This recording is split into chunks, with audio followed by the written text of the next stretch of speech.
Hey guys, I want to welcome you to the weekly Wednesday for the Financial Freedom newsletter, where every week, every Wednesday, we delve into something inspirational, motivational, something excerpt taken from the Financial Freedom weekly newsletter.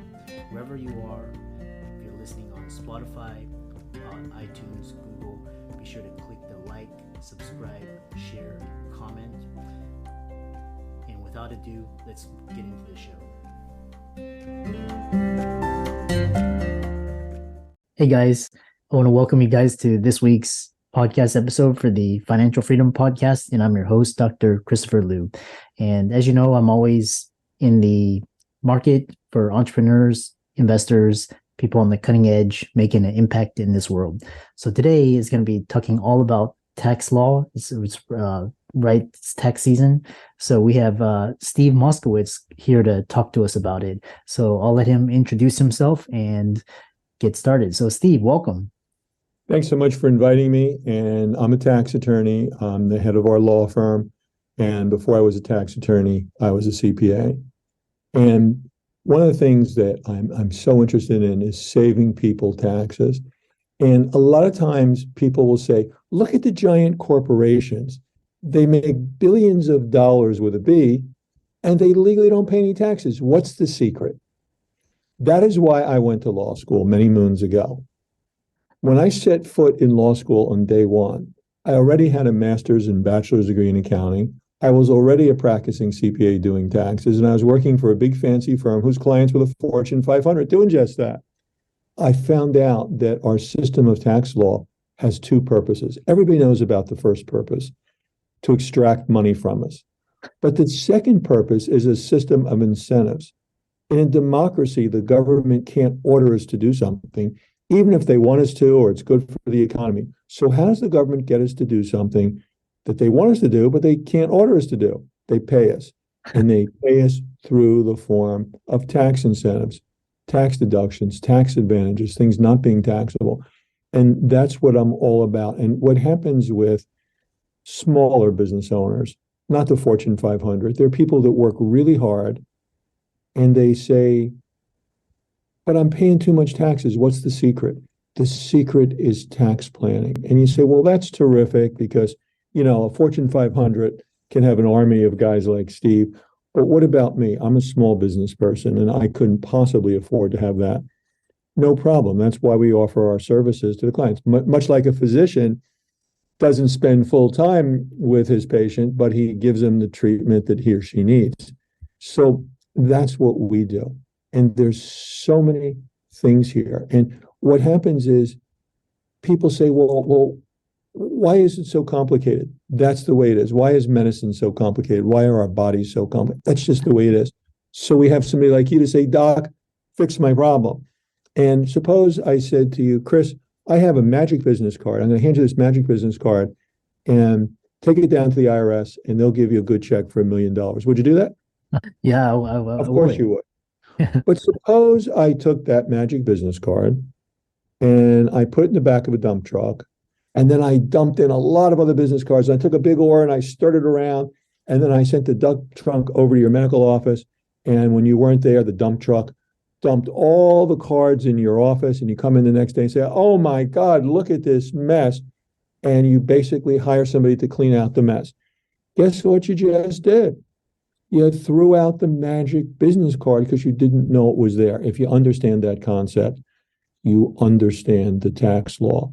Tax attorneys, or at least us, we know where the magic business cards are hidden, and that's what we do for you. So let's talk about some more concrete examples. Suppose we have this situation. I'm going to ask a tough question. Are you ready? Sure. Would you prefer to A, pay more, or B, pay less taxes? B, obviously. Oh, wonderful. You've passed the sanity test. Now, what happens is we say, well, how can we do that? And one of the things we can do is setting up a pension. And I use the term pensions and retirement plans interchangeably. Although there are some technical differences, we won't bother about them here. There's over 20 different types of plans, and there's 4 major advantages. 1, you pay less taxes. 2, your earnings from the pension are not taxed while it's in the account. So no brainer, the account's going to grow a lot bigger and faster because you're not paying taxes on the earnings. 3, it has special protection. So God forbid if you get sued, and people love to sue people, especially physicians. If you get sued for whether it's malpractice, an automobile accident, somebody says, Doc, 15 years ago, you looked at me funny, and that's just caused me terrible anguish and mental distress. So you owe me $1 zillion. And the jury said, well, that's right. They can't touch your pension. It's exempt from lawsuits. And although I hate to mention his name, the poster boy for this is O.J. Simpson. O.J.'s had a multi-million-dollar judgment against him for years. He's never lost a penny of his pension. And last but not least, there's other benefits too. And the other benefits are most tax savings, most tax benefits. You have to write the check by December 31st, year one, in order to deduct it from year one. Not so with most pensions. With most pensions, we have up to the time of filing the return plus extension. So what that means in English is, depending on the type of entity, you have about 3/4 of the way into year two to set up the pension, fund it, and you can still, even though you did all that in year two, deduct it in year one. There's tremendous flexibility here too. Suppose in year one, you have a tremendously good year and you say, something special happened and I'm congratulating myself. I made all this extra money. Aren't I wonderful? But I don't want to be paying all these extra taxes. Now what? You can make multiple plan year contributions in one calendar year and essentially take an extra big pension deduction to wipe out the extra earnings. So there's all kinds of things that we can do here. And that's just one thing we can do. Let's take a look at something else. Suppose the doctor owns the medical building in which he or she practices. Or suppose you have a situation where the good doctor is a landlord. We have something which is, to me, brings a tear to the eye, the most beautiful words in the English language: a positive cash flow with a tax loss. So suppose we have this situation. We have rents from our building of 10 mil, and we have expenses of all kinds, including depreciation of 9 mil. So we've made a profit of $1 million. That's nice, but we don't want to pay tax on that now, do we? So what happens is we take a look at something called cost segregation analysis. So what this does, it greatly accelerates depreciation. This is how banks make money. $1 today is worth more than $1 tomorrow. You would rather have the benefit today because with a building, a commercial building, you're depreciating over 39 years. That's a long time to wait. Even residential real estate is 27 and a half years. What cost segregation does is we send an engineer into the property and he or she looks at everything and says, well, this is 39-year property, but this is 15-year property, this is 10-year property, this is 5-year property, this I can write off this year. It greatly accelerates the depreciation. Now let's go back to our example where we had the $1 million profit. Let's assume that through this method, we get an extra $1.5 million depreciation. So now we've wiped out our tax profit. And again, we don't write a check to depreciation. It's just a paper entry. But we've wiped out our tax profits. And now we have this $1 million, but we don't have to pay taxes on it. Now, Chris, when somebody gives you something nice, what do you say? I say, thank you very much. See, that's the difference between doctors and lawyers. A lawyer would say, more. I want more. Give me more. And let's assume the good doctor is married to a house husband. And the house husband sits on the sofa and he watches TV all day. And we say, okay, we're going to have someone that's going to qualify for a real estate professional because there's an exception to the tax law because some of you, your accountants have, and remember, I was a CPA before I was a tax attorney, so I'm familiar with this stuff. Your accountant says, well, that's fine, but those real estate losses, see, that's a passive loss and you can't offset that against other things like wages, dividends, interest, profits from a business. But there's an exception to 460, it's Internal Revenue Code section 469. There's an exception to that. If one of the spouses, just one, and you don't have to be both, just one of the spouses in filing a joint return qualifies as a real estate professional. And that's an easy qualification to make. Now you can write it off. So suppose the good doctor has made $500,000 profit from her medical practice. Remember, we have that extra $500,000 depreciation left over. We offset that against her $500,000 from medical practice. And now we take a look at this couple, and with just this simple device, we take $1.5 million of earnings and we legally don't pay any income taxes on it. This is just one of the great things in our system. This is what the big boys do. And this is available to everybody. The tax law doesn't say this is for Fortune 500 only. It's just they know all about it, and most people don't. Most people, when I talk to them, I mean, we're talking about educated, intelligent people, but they never heard about this stuff. This is something different. I don't know how to do dentistry. I don't know how to do plumbing. I know how to do this stuff. So the bottom line is these are just two examples, and I could go on and on and on and on, which as lawyers, we love to talk, but maybe you have some questions for me. So Chris, what questions do you have before I chatter on? Yeah, you gave a really good examples of different ways of saving taxes, and then one thing's talking about especially small businesses, and what are some of the most common things you see with when they're filing their taxes relating to tax law, and how can you, because a lot of people are small business, they're private practices, physicians, etc. The first thing is I have seen so many absolutely brilliant doctors would also qualify as horrible bookkeepers. And what happens is by just not keeping track of things, they lose out on all types of benefits. So for example, one of the things that we do for clients, we offer what we call success planning services. So what we do here is, besides doing the monthly accounting, we meet with the doctor as often as he or she would like, up to monthly, and we give business advice and tax advice, because one of the things that we have to watch out for is that your tax return, and a lot of people, that's their focus, the tax return. They look at it a one-time event, the tax return, the tax return. It's like your physical health. You don't say, well, you get an annual exam one day a year, so that day you don't smoke. But all the other days you can smoke, eat all the sugar you want, lay on the couch, gain all the weight you want, doesn't matter. No, it's a year-round proposition, even though you see the doctor once a year. Tax return should merely be a summarization of a year's worth of tax planning. And there's so very much here. For example, let's say the good doctor has children. You want to employ the children in the practice. And what happens with that is that you don't just put them on the books. You pay them the fair market value for services actually performed. And there's a lot that the kids can do. For example, they probably know more about social media than the doctor does. So they can employ the kid to help. And, I understand that medicine is a wonderful calling, but it's a business too. And we can't forget that, because, we have to earn money and we don't want to pay more in taxes than we have to. So in getting more business, and I've been to conventions of physicians where, there's all types of advice on how to get business. Well, your kids can really help you with that. Now, what happens with the kids? With the kids, we have a situation where we have a brand new unused tax bracket, a thing of beauty. So we know the doctor is probably already in the top tax bracket. So whatever they earn is getting taxed at the top tax rate. When you start paying your kids, you get a tax deduction, and they have a brand new tax bracket. So that dollar is far more keeping it in the family when the kid has it rather than the parent. We also get side benefits. We're teaching the child the work ethic. Now think about it. There's an awful lot of stuff. You're probably going to pay for a lot of things for your kid anyway. Say, for example, his or her education. How about if you pay with it with pre-tax dollars rather than after-tax dollars?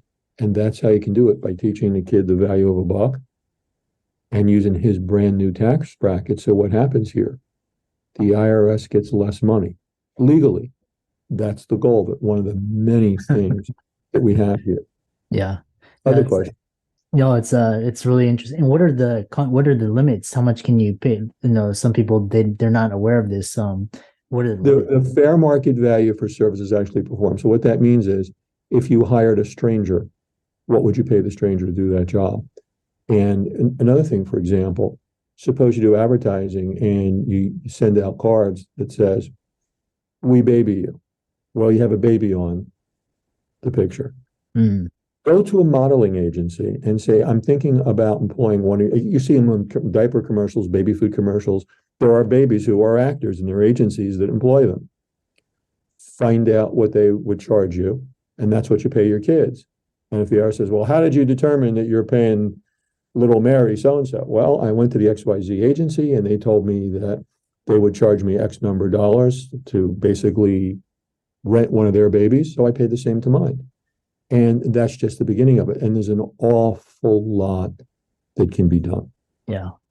What about for example, solo 401ks? Tell us Roth IRAs. Tell us more about, those vehicles. So that's all part of what I call pensions. So the 401k, suppose you say, you know what, I have a 401k and I love my 401k. And I say, that's wonderful, Doc. Do you max? Yeah, I max it. I sure wish I could pay in more. Good news. You can have multiple pension plans at the same time. So you can have your 401k and you can also have the other plans. It's like when we go ahead and we recommend a pension to somebody, what we say is, well, look, there's multiple pensions, and we actually show them on a graph, say, okay, let's say for you, of all the pensions, we're not going to show you all of them, but we think A, B, C, D, and E would be the best for you. And then we say, okay, and here's how much you would save with pension A, and here's how much with B, and here's how much C. And let's look at it another way. Suppose the good doctor is in the top tax bracket, which, depending on the jurisdiction you're watching this in, most of you live in states that have state income taxes, some states you don't. But let's assume that your marginal tax bracket, federal and state, is about half. Let's further assume that we're going to make a $200,000 pension contribution. Guess what? If you say, yeah, maybe not, I don't think I'm going to do it this year. I say, fine. You know that 200 grand you're going to put away for yourself? Pony up $100,000 and give it to the government instead. People, well, how much? Wait a minute. What's going on here? And suddenly they find the money to do this. Because the thing is, you can't keep the money, but your basic choice is, do you want to give a bigger or smaller check to the IRS and or put money away for yourself? I have yet to meet a client, I've been doing this for 30 plus years, who would rather give the IRS the money than putting it away for themselves. Mm. And if you find somebody like that does want to go the other way, maybe they need a doctor more than a lawyer. He wants to do this. And people don't do it because they just don't know about it. And you know what, really, and this is so basic, but maybe you would relate to it as a physician. You know what keeps people away from a lot of these tax deductions, besides not knowing it? They're just so tired from doing their daily rounds. They're just too tired to even think about it. You have a physician that comes home and is so exhausted, his or her biggest decision is, should I get something to eat first or just go right to bed? They're probably not in the mindset, I wonder what I could do to save some taxes. It's, I'm just going to get some sleep. A major, major roadblock to this is people just don't know it exists, and they're tired, and they're spending all their time working, and it's the old shoemaker that doesn't have shoes. So the bottom line is, that's why we come and say, look, we know what you need, much like a physician. If I go to visit a physician, he or she isn't going to tell me all about medicine because there's not enough time in our lifetimes all about medicine, but they would examine me and say, okay, this number is good and this number do this and do that and don't do this. And that's what we do too. And it is incredible, the difference. And again, for anybody that has any doubts about it, look in the newspaper, look at what the Fortune 500 pays in taxes, and look at what you do. When I take a new client, one of the things I usually ask them is, I say, Doc, what do you think? You think who's making more, you or Apple Computer? Then we all laugh. So, I know Apple Computer makes more than I do. But I say, guess who pays more in taxes, Doc? That's where the laughing stops. And the doc says, hey, yeah, wait a minute. What's going on here? And that says, well, okay, if you like the results that Apple's getting, these laws don't say this is only for Apple Computer. But there's all kinds of things that we can do. That's what tax planning is all about. And we offer a variety of services that do good things for the client and save them a ton of money. And the difference here is by having a nice fat bank account as opposed to a bigger check, a bigger stack of canceled checks to IRS. Yeah, really fascinating discussion, and really timely, especially now it's tax season. How can clients reach out to you, check you out, follow you on social media, and check out your services? Either call us at 888 tax deal. That's 888 TAXDEAL 888 tax deal. or moskowitzllp.com. moskowitzllp.com. Doc, thanks so much for inviting me. I had a great time. And if you ever want to hear some more about taxes, invite me back. Yeah. And, again, taxes are our biggest expense, and, whether or not they use for good purposes, but be sure to check out Steve's resources. They'll be in the links and show notes, and really important, especially business owners, entrepreneurs, taxes are huge. And with that, thanks so much for coming onto the show. Thanks for inviting me.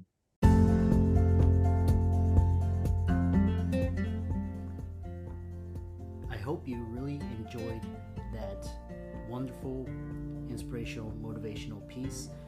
Again, wherever you are listening, if you liked it, be sure to like, comment, share, subscribe. We're on everywhere: Spotify, iTunes, Google, Amazon, Audible.